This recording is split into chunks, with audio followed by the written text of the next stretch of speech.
الحمد لله نحمده ونستعينه ونستغفره ونؤمن به ونتوكل عليه ونعوذ بالله من شرور أنفسنا ومن سيئات أعمالنا من يهده الله فلا مضل له ومن يضلله فلا هادي له ونشهد أن لا إله إلا الله وحده لا شريك له ونشهد أن سيدنا ومولانا محمدا عبده ورسوله صلى الله عليه وعلى آله وأصحابه وبارك وسلم. أما بعد فأعوذ بالله من الشيطان الرجيم.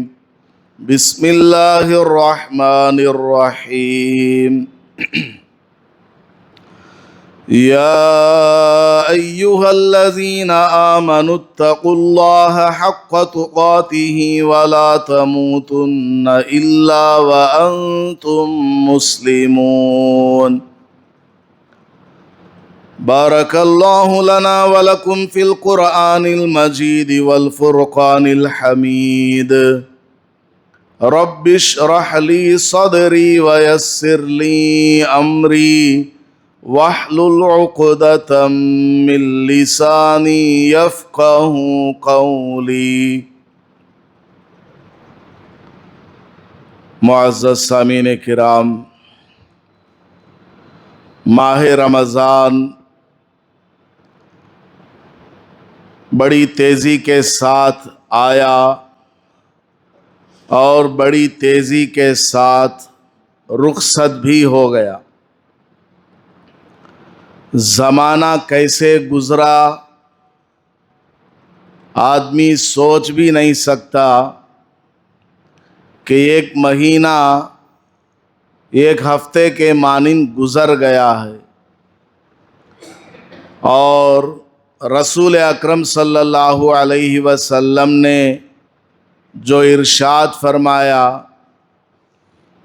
کہ قیامت کے قریب زمانہ تیزی کے ساتھ گزر جائے گا، اس کا ہم نے اس رمضان میں بخوبی مشاہدہ کیا ہے. رمضان بڑی آب و تاب کے ساتھ آیا تھا، اور وہ آ کر کے ہمیں بہت ساری چیزیں سکھا کر کے گیا، جن میں سے ایک سبق رمضان نے آ کر کے ہمیں یہ دیا کہ راتوں کا اٹھنا ہمارے لیے کوئی مشکل نہیں ہے. رمضان میں رات میں ہر گھر کی عورتیں 2:30 بجے 3 بجے اٹھ جایا کرتی تھیں اور سحری وغیرہ کا انتظام کرتی تھیں، اور جتنی دیر میں کھانا پک رہا ہے، سالن بن رہا ہے، اتنی دیر میں 2-4 رکعت تہجد کی نماز پڑھ لیا کرتی تھی، اور ساتھ میں مرد بھی اٹھ جاتا تھا اور وہ بھی 2-4 رکعت تہجد کی پڑھ لیا کرتا تھا، دعا مانگ لیا کرتا تھا. تو ماہ رمضان نے آ کر کے ہمیں یہ سبق دیا کہ راتوں میں اٹھنا تمہاری ایک عادت بن گئی.